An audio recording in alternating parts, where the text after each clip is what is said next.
Everyone, আসসালামু আলাইকুম। আশা করি সবাই খুব ভালো আছেন।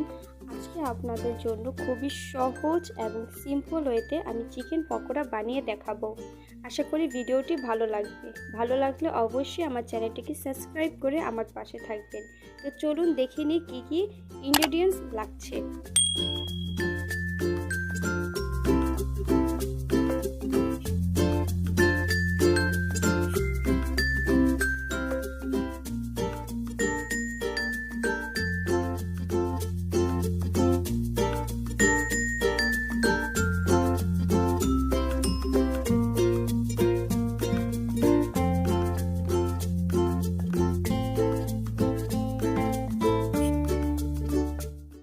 চিকেনের সাথে এখন আমি ইনগ্রেডিয়েন্টসগুলো ম্যারিনেট করে নেব। ম্যারিনেট করার পর আপনারা চাইলে আধা ঘন্টা রেস্টে রাখতে পারেন। যদি হাতে সময় না থাকে তাহলে না রাখলেও চলবে, সাথে সাথে ভেজে পরিবেশন করতে পারেন। তো ফার্স্টে আমি দিয়ে দিচ্ছি হাফ চা চামচ ধনিয়া গুঁড়া, 1 চা চামচ জিরা গুঁড়া,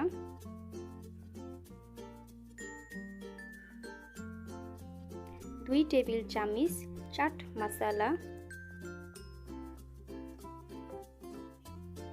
1 কাপ পেঁয়াজ মিহি কুচি করে নিয়েছি,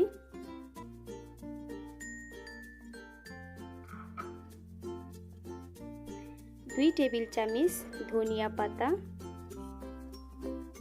1 চা চামচ কাঁচামরিচ কুচি নিয়েছি। ঝালটা যার যার স্বাদ অনুযায়ী নেবেন।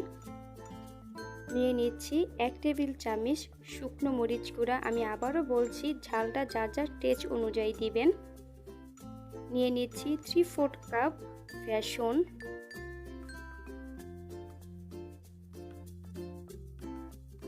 2 টেবিল চামচ চালের গুঁড়া। চালের গুঁড়াটা দিলে পাকোড়াটা অনেক ক্রিস্পি হয়। যদি চালের গুঁড়া না থাকে তাহলে আপনারা চাইলে কর্নফ্লাওয়ারও দিতে পারেন। এখন আমি সব উপকরণগুলো ভালোভাবে মেখে নেব।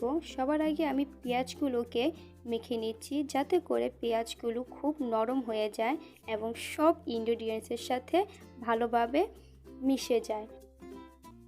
অল্প অল্প করে পানি দিয়ে এখন আমি মিশ্রণটাকে ভালোভাবে মেখে নেব।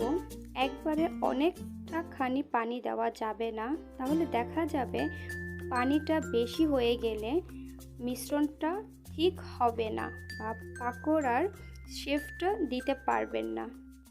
তাই এখানে আমি অল্প অল্প করে পানি দিয়ে উপকরণগুলো ভালোভাবে মেখে নিচ্ছি।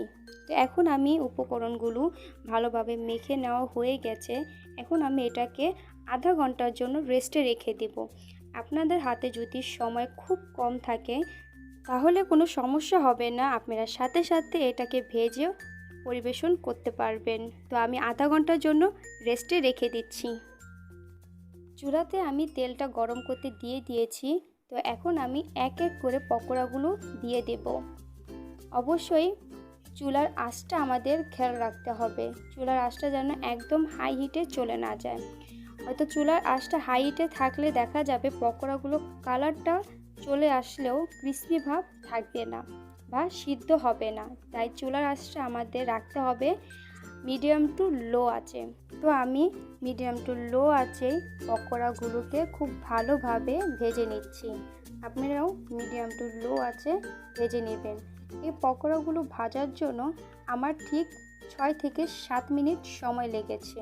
এখন আমার পকোড়াগুলো সুন্দর একটা কালার চলে আসলেই আমি তুলে নেব। তো দেখতেই পাচ্ছেন আমার পকোড়াগুলো সুন্দর একটা কালার চলে আসছে। তো আমি এখন সুন্দরভাবে এগুলোকে তুলে নেব। পকোড়াগুলো খুব সুন্দর একটা কালার চলে এসেছে, দেখতেই পাচ্ছেন। আপনারা আপনাদের পছন্দ অনুযায়ী কালার চলে আসলে পকোড়াগুলোকে এভাবে তেল ঝরিয়ে একটা সার্ভিং প্লেটে কিচেন তাওয়ালের ওপর রেখে দেবেন। এভাবে আমি বাকি পকোড়াগুলো সুন্দর করে ভেজে নেব। তো দেখতেই পাচ্ছেন আমি বাকি পকোড়াগুলো সুন্দরভাবে ভেজে নিয়েছি। তো এই তো আমার চিকেন পকোড়াটা পুরোপুরি রেডি হয়ে গেছে, দেখতেই পাচ্ছেন। তো আপনাদের সুবিধার্থে আমি একটা চিকেন পকোড়া ভেঙে দেখাই ভিতরটা কতটা ক্রিস্পি অ্যান্ড কতটা ইয়াম্মি হয়েছে। তো তো দেখতেই পাচ্ছেন আমার চিকেনটা ভিতরে পুরোপুরি সিদ্ধ হয়ে গেছে এবং অনেকটা ক্রিস্পি হয়েছে। আপনাদের আমি আরও একটা চিকেন পকোড়া ভেঙে দেখাচ্ছি ভিতরটা কতটা ক্রিস্পি এবং চিকেনটা কত সুন্দরভাবে সেদ্ধ হয়ে গেছে। দেখতেই পাচ্ছেন আমার পকোড়ার ভেতরের চিকেনগুলো কত সুন্দরভাবে সিদ্ধ হয়ে গেছে। তো আশা করি আজকের ভিডিওটা আপনাদের কাছে ভালো লেগেছে। ভালো লাগলে অবশ্যই আমার চ্যানেলটিকে সাবস্ক্রাইব করে আমার পাশে থাকবেন। তো থ্যাংক ইউ ফর ওয়াচিং। আল্লাহ হাফেজ।